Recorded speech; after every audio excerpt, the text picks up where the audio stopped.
ہندوستان، مصر، شام اور حبشہ کے درمیان تجارت اکثر ہجری راستوں سے ہوتی تھی، مگر ایک عرصہ کے بعد جب سمندری ڈاکوؤں کی وجہ سے سمندری راستہ پر خطرہ ہو گیا تو تجارت خشکی کے راستے سے ہونے لگی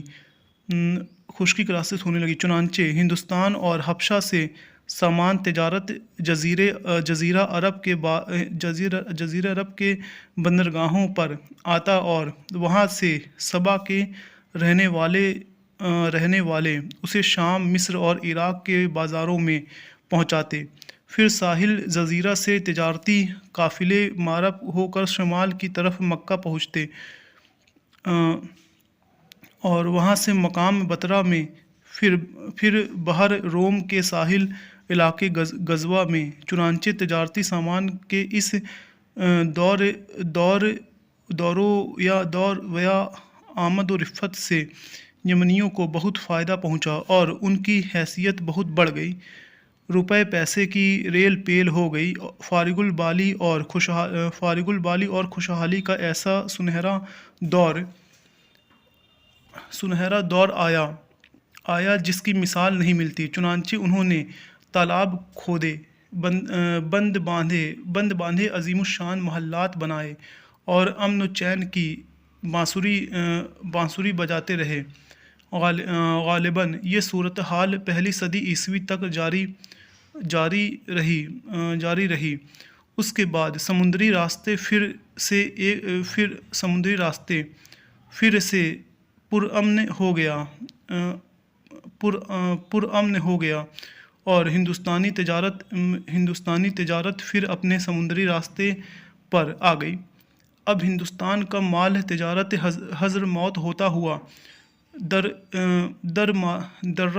درہ باب المندب تک سمندر کے راستے پہنچنے لگا اور ان کی معاشی حالت گرنے لگی۔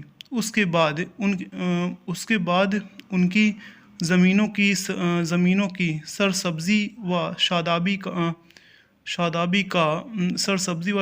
کا سرچشمہ، ان کا مشہور مارب کا بندھ بھی ایک طوفانی سیلاب میں ٹوٹ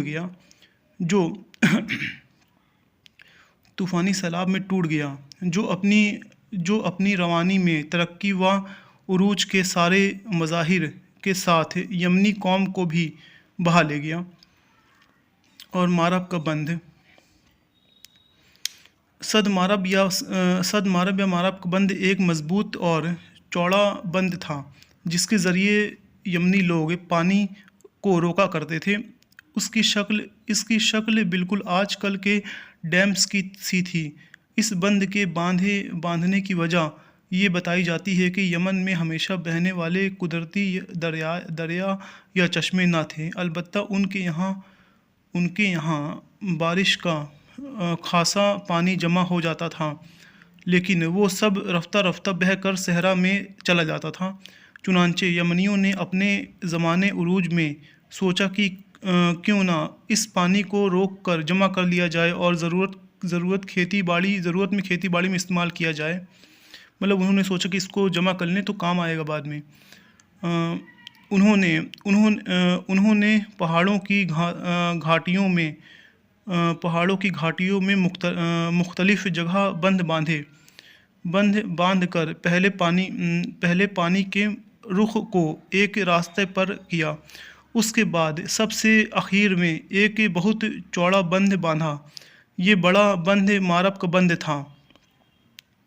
تو دوستو ویڈیو کو لائک کر کے چینل کو سبسکرائب کر کے بیل آئیکن کو ضرور دبایا کریں اور ویڈیو پورا دیکھا کریں، اور کچھ پوچھنا رہا کرے تو کمنٹ کر کے ضرور پوچھا کریں، اور ویڈیو پورا دیکھا کریں تبھی آپ کو سمجھ میں آئے گا۔ تو تھینکس فار واچنگ دوستو۔